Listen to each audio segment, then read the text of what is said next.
নমস্কার। যুক্তি তর্ক সঙ্গে অর্কই আপনাদের স্বাগত। আপনাদের সঙ্গে আমি অর্কপ্রভ সরকার। লস্কর-ই তৈয়বার প্রতিষ্ঠাতা হাফিজ সঈদ, তার একটা সংগঠন আছে জামাত উদ দাওয়া। এই লস্কর-ই তৈয়বা জামাত উদ দাওয়া বাংলাদেশের জুলাই অগাস্ট গণ অভ্যুত্থানে সক্রিয়ভাবে যুক্ত ছিল এবং হাফিজ সঈদের ডানহাত বাঁহাত বলে পরিচিত সাইফুল্লাহ কাসুরি সহ দু একজন জানিয়েছেন যে শেখ হাসিনার বিরুদ্ধে যে গণ অভ্যুত্থান হয়েছিল সেই গণ অভ্যুত্থানে জামাত উদ দাওয়ার বাংলাদেশের শাখা সক্রিয় অংশ নিয়েছিল। কেন তারা অংশ নিয়েছিলেন? হাফিজ সঈদের ঘনিষ্ঠ অনুচররা বলেছেন যে তারা ভারতকে শিক্ষা দিতে চেয়েছিলেন, কারণ ভারতীয় চক্রান্তে বাংলাদেশের ভূখণ্ড ভাগ হয়েছিল, সেই প্রতিশোধ তারা নিয়েছেন 53 বছর বাদে। আমরা অনেক দিন ধরে বলে আসছি, দেখুন বাংলাদেশের যে গণ অভ্যুত্থান, সেই গণ অভ্যুত্থানে বাংলাদেশের ছাত্ররা ছিল, জনতা ছিল, অস্বীকার করছে না, কিন্তু ডিপ স্টেট ছিল, পাকিস্তানে প্রশিক্ষণপ্রাপ্ত জঙ্গিরা ছিল এবং সুদি ইউনুস নিজে ছিলেন, আড়ালে ছিলেন। ও তো অন্তরালে থাকতে ভালোবাসে, ও মানি ফ্লোটা যাতে ঠিকঠাক ভাবে হয় সেইটাকে এনশিওর করেছিল। হাসিনার উপরও রাগ ছিল, কারণ শেখ হাসিনা ওর দুর্নীতি অনেক ধরে ফেলেছিলেন, তো ও তো কনভিক্টেড। কর ফাঁকি দেওয়ার অভিযোগ ছিল, পিএফ মেরে দেওয়ার অভিযোগ ছিল। ইউনুস তো একটা চশমখোর সুদখোর লোক, এটা নিয়ে তো আর কারুর মনে কোনো সংশয় নেই, বাংলাদেশের মানুষের সংশয় নেই। তো ইউনুস রিসোর্স, মানে বিশেষ করে ফিনান্সিয়াল রিসোর্সটাকে মোবিলাইজ করে এই জিহাদিদের হাতে পৌঁছে দিয়েছিলেন, বেআইনি অস্ত্র, গোলা বারুদ, যাতে ফান্ড ফ্লোর কোনো রকম সমস্যা না হয়। আমরা জানি তো মানে কিভাবে সেই টাকাগুলো এসছে, কোন কোন এনজিও পেয়েছে, তার মধ্যে ইউনুসের ঘনিষ্ঠ বান্ধবীর এনজিও, সে এখন উপদেষ্টা সরকারের, এগুলো আমরা জানি, দেশের মানুষ জানেন, বিদেশি সংবাদপত্রে লেখা হয়েছে। তা ইউনুস হচ্ছে নাটের গুরু, আড়াল থেকে মেঘনাদের মতো পরিচালনা করেছে, অর্থ দিয়েছে। এবং এখন যেটা জানা যাচ্ছে, এই আন্দাজ আমাদের ছিল, ভারত সরকারের ছিল, তো হাফিজ সঈদের ঘনিষ্ঠ অনুচররা স্বীকারই করে নিয়েছেন যে শেখ হাসিনা বিরোধী অভ্যুত্থানে তাদের সক্রিয় ভূমিকা ছিল। অর্থাৎ বাংলাদেশ যে জঙ্গিদের কবলে চলে গেছে, জঙ্গি রাষ্ট্র হয়ে গেছে, এগুলো তার প্রমাণ। বিপুল অস্ত্র এবং অর্থ এখন ইউনুসের অন্তর্বর্তী সরকারের মাথাদের হাতে আছে, এবং ইউনুসের ভাষায় যে জনগণ, সেই জনগণ হচ্ছে মুক্তিযুদ্ধ বিরোধী জনগণ, জঙ্গি জেহাদি, এবং বাংলাদেশকে যারা পাকিস্তানের কলোনিতে পরিণত করতে চায় সেই অংশটা। এরাই হচ্ছে ইউনুসের ভাষায় জনগণ, এরাই ইউনুসকে ক্ষমতায় টিকিয়ে রাখতে চায়। ইউনুস বলে না, আমি কাজ করতে না পারলে, সংস্কার করতে না পারলে আমি জনগণের কাছে যাব। ওই জনগণ, যে জনগণের হাতে বেআইনি অস্ত্রের মজুদ ভান্ডার আছে, যে জনগণকে ইউনুস বাংলাদেশের মুক্তিযুদ্ধকামী মানুষের বিরুদ্ধে লেলিয়ে দেবে, প্রয়োজনে সেনাবাহিনীর বিরুদ্ধেও লেলিয়ে দেবে। কারণ ইউনুস চায় মুক্তিযুদ্ধের চেতনা বাংলাদেশ থেকে চিরকালের জন্য মুছে যাক। এই যে শেখ হাসিনার বিচার শুরু হয়েছে ইন্টারন্যাশনাল ক্রিমিনাল ট্রাইব্যুনালে, তাজুল ইসলাম ও জামাতের লোক, ও মানবতা বিরোধী অপরাধে শেখ হাসিনা, আসাদুজ্জামান কামাল সহ বাংলাদেশ পুলিশের মহানির্দেশক আরো কয়েকজনের নামে এই অভিযোগ করেছেন। বহু নাকি নথি, তথ্য প্রমাণ, call recording, instruction, video footage, সংবাদপত্রের কাটিং ইত্যাদি দিয়েছে। 1400 জন নাকি মারা গেছে। কিন্তু 5ই অগস্টের পর থেকে যতদিন না সুস্থির মোটামুটি একটা সরকার দায়িত্ব নিয়েছে, তখনও হাজার খানেকের বেশি লোক মারা গেছে বাংলাদেশে। তাদের বেশিরভাগ আওয়ামী লীগের সমর্থক, কর্মী, স্থানীয় নেতা এবং মুক্তিযুদ্ধ কামী জনতা। তা তাদের বিচার কে করবে? যে জাতিসংঘের রিপোর্ট পেশ হয়েছে, তো সেনাবাহিনীর সঙ্গে জাতিসংঘের প্রতিনিধি দলকে কথা বলতে দেয়া হয়নি। এক পেশে পক্ষপাত দুষ্ট রিপোর্ট। ভালকার তুর্ক, ইউনুসের বন্ধু, অস্ট্রিয়ার মানুষ, আইনজীবী, ইউনুস ওকে দিয়ে ম্যানিপুলেট করেছে। তো ম্যানিপুলেটার, ও ইন্টারন্যাশনাল র্যাকেটিয়ার, ও জানে ম্যানিপুলেটটা কিভাবে করতে হয়। সৎভাবে নিষ্ঠার সাথে দায়িত্ব পালন তো ইউনুস করে না, শুধু ব্যাকডোর দিয়ে এর মাথায় টুপি পরে, ওর মাথায় টুপি পরে, পোলা পোলা গাল নিয়ে অবিশ্রান্ত মিথ্যা কথা বলে মানুষকে প্রভাবিত করে। কিন্তু মানুষ তো আর প্রভাবিত হচ্ছে না। দেখুন, আওয়ামী লীগ মানবতা বিরোধী অপরাধ করলে শেখ হাসিনা, ওবায়দুল কাদের, আসাদুজ্জামান কামাল এরা যদি মানবতা বিরোধী অপরাধ করে থাকেন এবং সেটা আইনের চোখে সেটা বিবেচ্য হয়, সাজানো বিচার নয়, বিচারের নামে প্রহসন নয়, যদি প্রকৃত বিচারে তারা দোষী প্রমাণিত হন, নিশ্চয়ই শাস্তি পাবেন।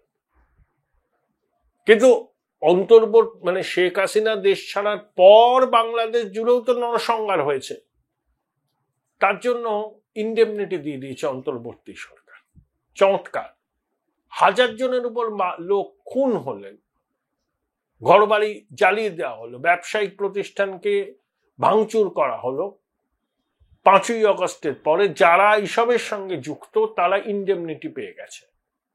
শুধু আওয়ামী লীগ, প্রধানমন্ত্রী শেখ হাসিনা, তৎকালীন স্বরাষ্ট্রমন্ত্রী আসাদুজ্জামান কামাল, ওবায়দুল কাদের, ঢাকা পুলিশের মহানির্দেশকেরই বিচার হবে।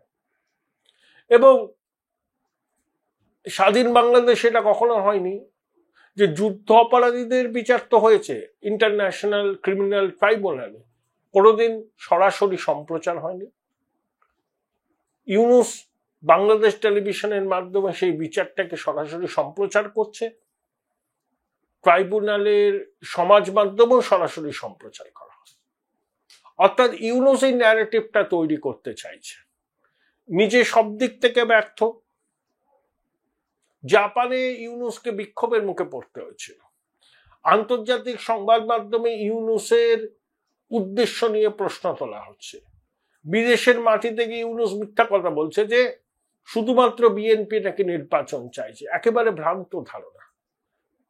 বিএনপি এবং তার সব সহযোগী দল নির্বাচন চাইছে, আর নির্বাচন চাইছে না হচ্ছে ভূঁইপোর জাতীয় নাগরিক পার্টি।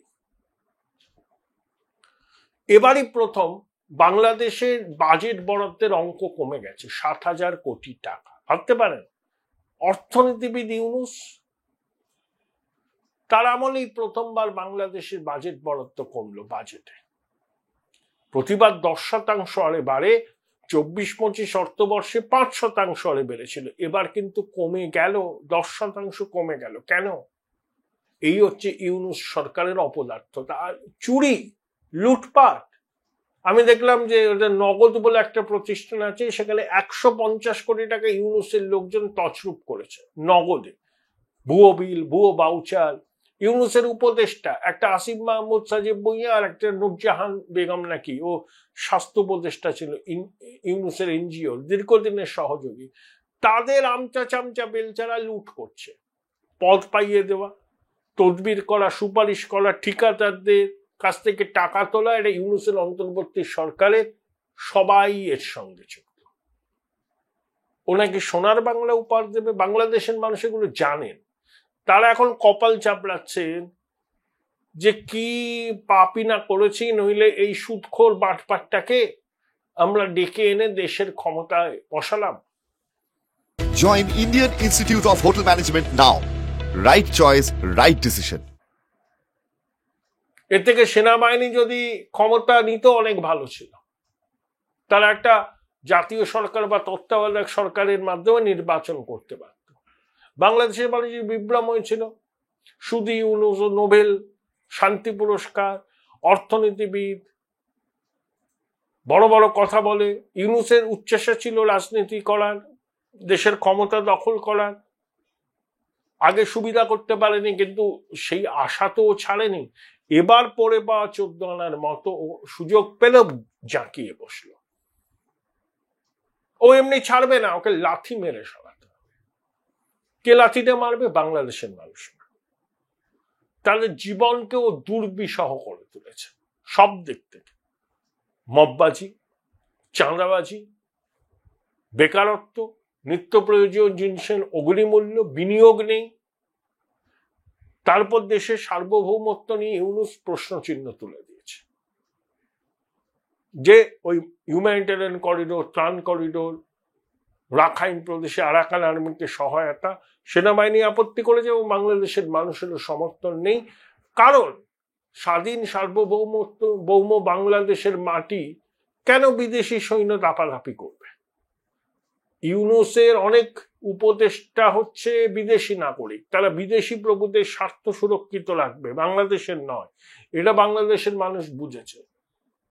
বিএনপি ইউনূসের বৈঠক হবে, তারপরে নির্বাচনের রোডম্যাপ এই মুহূর্তে দেয় বলে মনে হয় না। যদি দেয় তাহলে জানবেন যে আমাদের চাপ আছে প্রচন্ড, পশ্চিমী দুনিয়ার আছে, সেনাবাহিনীর আছে এবং বাংলাদেশের মানুষের আছে। তাই বাধ্য হয়েছে শুধু ইউনূস রোডম্যাপটা জানাতে। তারপরেও যদি রোডম্যাপ না জানায়, খালি ডিসেম্বর থেকে জুন বলে, তখন নিশ্চিন্তে থাকবেন, তখনও রোডম্যাপ ঘোষণা করবে না। ও আরো নতুন কোনো চক্রান্ত করে এমন একটা পরিস্থিতি তৈরি করবে যখন নির্বাচনের কথাই বাংলাদেশের রাজনৈতিক দলগুলো বলতে পারবে না, যুদ্ধ পরিস্থিতি। কিন্তু তাহলেই কি ইউনূস পার পেয়ে যাবে? না, পার পাবে না। ওকে লাথি মেরে তাড়াবে বাংলাদেশের মানুষ, সাধারণ মানুষ। যে মানুষ একসময় শেখ হাসিনার রেজিম পরিবর্তন চেয়েছিলেন, কিন্তু রেজিম চেঞ্জ হওয়ার পরে তাদের অভিজ্ঞতা কি সেটা তারা নিজেরা ভালোভাবে জানেন, আমি আর বলে সময় নষ্ট করতে চাইছি না। সেই জনগণই তাদের দ্বিধা, দ্বন্দ্ব, ভয় কাটিয়ে রাস্তায় নামবে এবং লাথি মেরে ইউনূস এবং তার সহযোগীদের তাড়াবে বাংলাদেশ থেকে। এবং যারা ওই ইউনূসের যে সহযোগীরা মানবতা বিরোধী অপরাধে যুক্ত, তাদের স্থান কিন্তু বাংলাদেশের জেলেই হবে। এক মাগে শীত যায় না। এটা আসিফ নজরুল, সার্জিস, আসিফ মাহমুদ, সজীব ভুঁইয়া, মাহফুজ, ইউনূস, সাফিকুল আলম, সবাই জেনে রাখুন, এক মাগে শীত যায় না। বিচার আপনাদেরও হবে, বাংলাদেশের মানুষ বিচার করবে একটা স্বাধীন সার্বভৌম দেশকে জঙ্গি দেশে পরিণত করার অপরাধে।